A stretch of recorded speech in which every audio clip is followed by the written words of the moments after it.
makakasama natin ngayon si Emil Carrion para sa isang panayam. Good morning, Emil.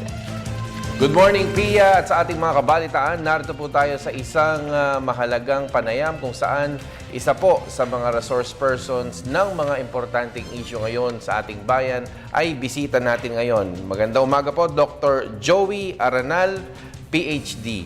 Tama po ba? Magandang umaga, Emil. Yan. At ganoon din sa ating mga viewers ngayong umaga. Good morning sa inyo. Opo, narinig ko po at nakilala ko si Dr. Joey sa tulong ni Pangulong Popoy Pagayon ng Pinoy Inventors. Pero sabi po niya ni Doc Joey ay hindi siya inventor kung hindi isang innovator at advocate ng rural internet connectivity. Tama po yan. Ayan. Gaano po kahalaga itong ating internet and satellite connectivity, lalo ngayon sa modernong panahon?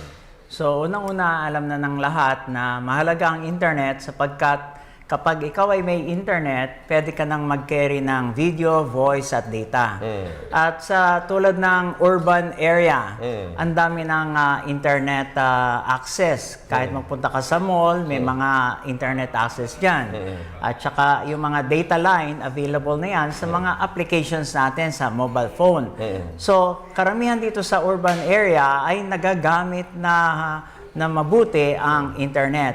At ito ay nakakapagpabilis sa ekonomiya natin sapagkat if you have the information at your fingertips, maganda, di ba? So, ito pong inyong advokasya na magkaroon ng mas malakas na signal ng internet, usable internet at satellite signal, lalo na sa mga remote areas. Okay, so ang medium namin ay satellite internet ang ginagamit namin para mapalaganap ang internet. At ang pinakamakikinabang nito, yung mga rural areas, far-flung areas na maring mahina ang signal ng mga cell site at hindi sila makapag-conduct ng access sa internet. May mga lugar dito sa Pilipinas na doon sa barangay mo, wala ka talagang internet at paano mo pa kinabangan yung internet, pupunta ka pa doon sa next town. And usually, kailangan magbihis ka pa niyan, mamamasahe ka pa, mauubos yung oras mo, and even just to realize later, 10 minutes ka palang, kailangan palang mag-send ng email, pero naubos na yung kalahating araw mo. Right?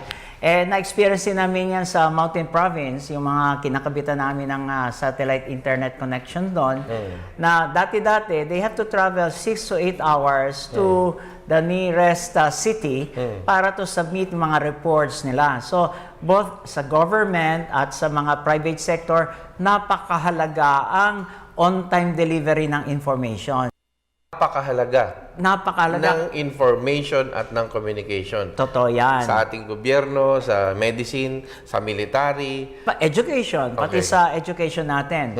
So, kahit dun sa mga listeners natin ngayon, viewers natin, even sa entertainment, di ba?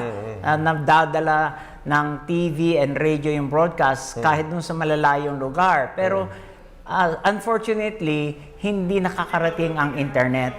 So therefore, ang isa sa advocacy namin is sana ang almost 100 million Filipinos na nga tayo ngayon ay magkaroon tayo ng access sa bawat lugar, bawat barangay natin. Tama po ba yung dinig ko sa kanina? O baka mainit lang ang ulo nyo? Namimigay ba kayo ng satellite? O nagpapahiram kayo ng satellite o receiver? Paano po ba ito? Okay, ang isa sa mga advocacy na ginagamit namin is meron kaming mga satellite receivers na pwedeng gamitin natin to receive internet, and then i-deploy natin yan through Wi-Fi dun sa lugar nila. Oftentimes, ang tanong sa atin di ba? So, ngayon, we are... Ulitin po natin, yung mga lugar na walang signal ng internet o ng cellphone, paihiramin nyo ng gadget. Now, may mga gadgets po kami. Kasi ang unang tanong does it work? Sabi namin, yes, it works. So, they want to see. So, ang challenge namin, we are looking for the deserving barangay or several barangay, municipality na gagamitin yon. Hindi yung, kasi may mga nangyari na in the past na sasabihin nila, gagamitin nila because it's a donation, and then later on nakatambak lang. Ang hinahanap po natin ngayon ay talagang deserving individuals, organizations, o barangay na pangangalagaan yung gamit at silang magbabantay at silang magpapatakbo para mapakinabangan po nila. So right now, may mga inquiries tayo, no? May mga tao kami na nag-iikot ng Surigao area ngayon sapagkat next month naka-schedule yung lugar ng Siargao, Socorro, at maging dun sa Dinagat kailangan natin. Okay? Ang inyo pong mensahe sa ating, may mga iba pa kayong advocacy, siguro next natin pag-usapan ito. Mga libreng dialysis, tsaka ano. Anyway, ano po yung number na pwedeng tawagan ng ating mga kabalitaan at ating mga tagapanood dito sa Channel 4, sa Telebisyon ng Bayan? Okay. At ang inyong mensahe sa ating mga kababayan? Pwede nating i-text muna ang 0923-421-9866. Ulitin ko lang po, 0923-421-9866. Ang pinakamalaking advocacy natin ngayon is magkaroon ng sariling satellite ang Pilipinas. Sapagkat sa ngayon, sa mga kapitbahay natin na bansa, no, ang Pilipinas ay wala ngayong sariling pag-aari ng satellite.